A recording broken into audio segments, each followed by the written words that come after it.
Okay, there's an expression, mission statement, which a lot of companies have, and does sound, I suppose, a little bit corporate, and I don't really feel particularly corporate, but I get asked with great regularity, what is it you do?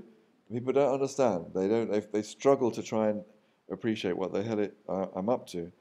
And because I stand very much at a sort of crossroads of different initiatives and projects and so on. What I want to talk about now is a mission statement for uh, the mentoring company that I run and the mentoring work that I do. I have been doing it for a long time in the creative industries, but relatively recently, a couple of years ago, we started to work across different platforms for all comers. And I suppose the mission statement that I had, and I discussed this with Sydney Milanese, who's with me today, and a couple of my colleagues, was, and this was the sort of blue sky grand project, was could we introduce an understanding of my area of expertise, which is story and how narrative structures underpin our sense of self, could we introduce those ideas and the benefits of them to at least one teacher in every school? So, I mean, I know that sounds rather ambitious and probably I'm sounding like I've got a Napoleon complex or something, but the reason why I think it is a good plan is that it, in my experience, works. People who have really considerable social issues in their life, relationships that have gone pretty pear-shaped with um, individuals in their intimate circle of friends and family, have found in very quick time that the exercises that we do, the workshops that we run, have allowed them to turn around some of those relationships in very, very quick time. It's quite humbling to see how swiftly people can benefit from some of the stuff that we do. So the mission, in my mind, if one is being ambitious, is to get a teacher, one teacher in every school, understanding some of this stuff because they are great influences. If we think about how many hundreds of young people those teachers are going to influence, it is an extraordinary position of responsibility and inspiration that they have. Similarly with universities, and Sydney, who's at university at the moment, we've been talking about it on and off for a few weeks now.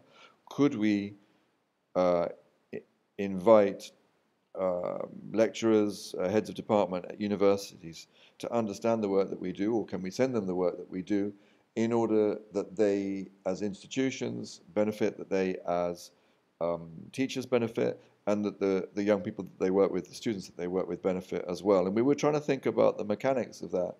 And I'm just brainstorming as I talk to you now about what those things might be. But we're very enthusiastic that if anybody listens to this podcast, if you are a teacher, I would include parents in that category as well, but if you are responsible for the personal development of young people, please do get in touch with us. You're very welcome to come to things that we do, workshops that we run, and we're going to try and encourage institutions and go out to institutions to invest in their staff and get those people to work with us because I think there is a much underutilized area of knowledge that can do something to address what is endemic in higher education here and in the US, and that is disassociation.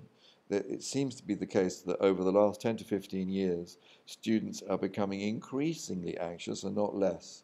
So there's vast amounts of money being spent on schemes and counseling programs to look after students who are in very, very bad shape when it comes to their mental health.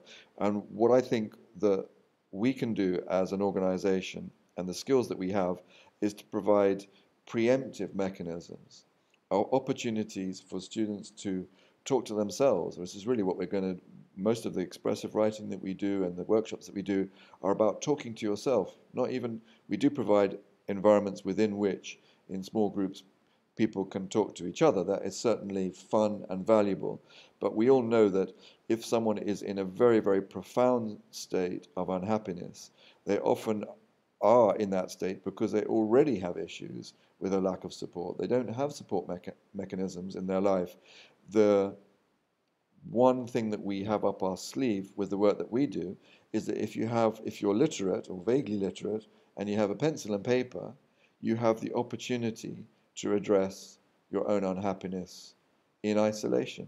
Now, it seems to me that both schools, but particularly universities, because this is where it seems most evident, universities dealing with students um, on their undergraduate programs, in the 3 or 4 years that they spend at those institutions between the ages of perhaps 18 and 21 or 22, there is an opportunity to introduce some of the things that we do very, very cheaply so that students have access to these, I almost want to call them tricks. They really are so simple. They're a bit like a trick where they can talk to themselves in a way that could get themselves out of their individual crises. Now I'm going to ask just briefly Sydney to give us her halfpenny's worth on this. I mean, as someone who's you're in your second year of your program now, is that right? Yes. Tell us a little bit about, you mentioned just a little bit earlier that a couple of people that you'd known who kind of had to sort of get out of programs, whether it's studying abroad or whatever. But in your opinion, forget what I've just said, what are the things that you think are missing for students when they do find themselves feeling isolated? I just think very quick access to a support team.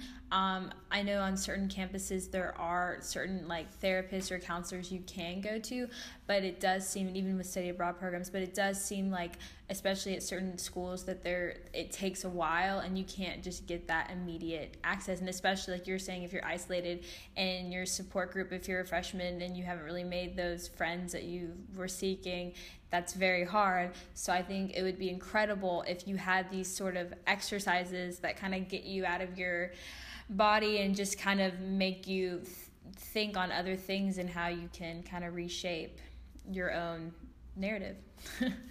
Thank you. So, if you are a lecturer or a teacher listening to this, one thing perhaps to bear in mind, an experience I had recently was a professor on senior management at a big university in Britain, and he'd come on a 3-day workshop that I'd run.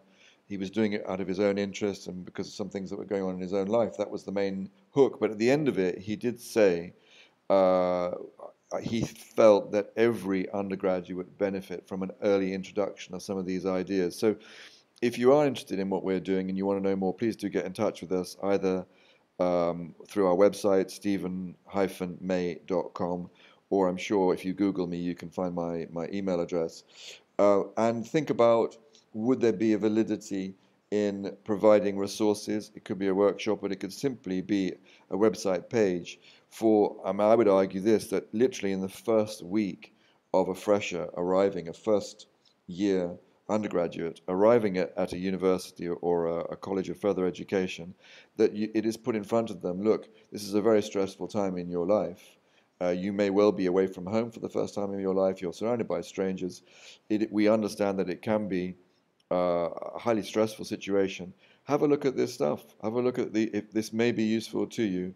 You don't necessarily have to go for formal therapy. A lot of people, particularly men, I have to say, young men, it's the associations with the word therapy are so scary that they would run a mile because they then have to admit to themselves that they think there's something wrong. Whereas this is not about stuff being wrong.